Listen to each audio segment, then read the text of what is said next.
Bom dia, tudo bem? Começando mais um Morning Call da Blackbird, hoje dia 31 de outubro. O Ibovespa encerrou a quinta-feira em leve alta de 0,1%. O desempenho do índice foi na contramão dos mercados globais, que tiveram uma queda, que recuaram mesmo após a China e Estados Unidos anunciarem um acordo comercial. O movimento negativo ele refletiu o tom mais duro adotado pelo presidente do Fed, em seu discurso pós-decisão de juros na quarta-feira. Além também da decepção com alguns resultados do terceiro trimestre, como o da Meta, que caiu ali em torno de 11%. E no cenário doméstico, o CAGED de setembro surpreendeu positivamente, reforçando o cenário de baixo desemprego, né, crescimento ali da renda, o que levou à abertura da curva de juros.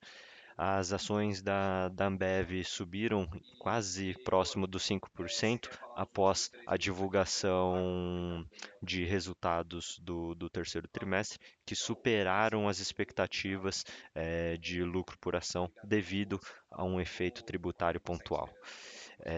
Do lado negativo, tivemos Bradesco, ele recuou também após divulgar seus resultados do terceiro trimestre, que vieram em linha ali com as estimativas dos analistas de mercado.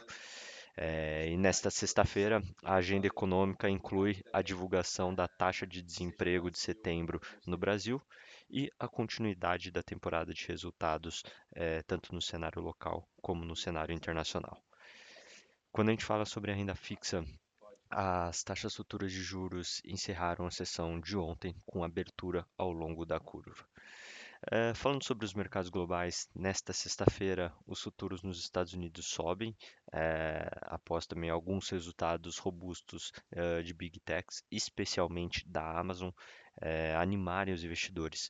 As ações da Amazon disparam em torno de 12%, depois da empresa ali reportar um crescimento de mais de 20% na receita de computação em nuvem no terceiro trimestre, superando as estimativas ali dos analistas. Falando sobre a Europa, as bolsas elas recuam em torno de 0,3, 0,4%, enquanto os investidores eles avaliam os resultados trimestrais e a decisão do Banco Central Europeu de manter a taxa de depósito em 2%. E na China, os mercados eles fecharam em queda, depois de dados mostrarem contração na manufatura chinesa em outubro, né, o PMI ali de 49 pontos. O sentimento positivo na região ela foi sustentada pela trégua comercial, enquanto os sinais de enfraquecimento industrial na China limitaram os ganhos. E comentando sobre os outros índices, o IFIX, o índice de fundos imobiliários, ele encerrou a sessão de ontem com queda de 0,11% em um dia influenciado por questões de política monetária nos Estados Unidos. O movimento ele refletiu o tom mais duro, igual comentado, no discurso ali pós decisão de juros na quarta-feira. E do lado econômico, depois do Trump anunciar a redução das tarifas de 57% para 47% contra os produtos chineses, o secretário do Tesouro dos Estados Unidos, Scott Bessent, ele afirmou que o acordo comercial entre Washington e Pequim poderá ser assinado já na próxima semana. Na zona do euro, o Banco Central Europeu manteve as taxas de juros inalteradas, destacando um cenário ainda incerto.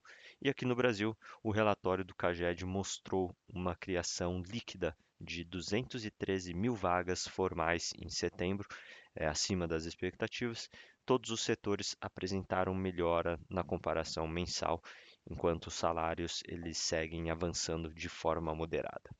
O emprego formal segue forte, apesar das oscilações mensais relevantes. E é projetado que o ritmo médio de criação de vagas desacelere em linha com a moderação ali da atividade doméstica. E falando sobre as agendas, na agenda doméstica, o destaque fica para a divulgação, né, da taxa de desemprego, que é esperado que permaneça em 5,6%.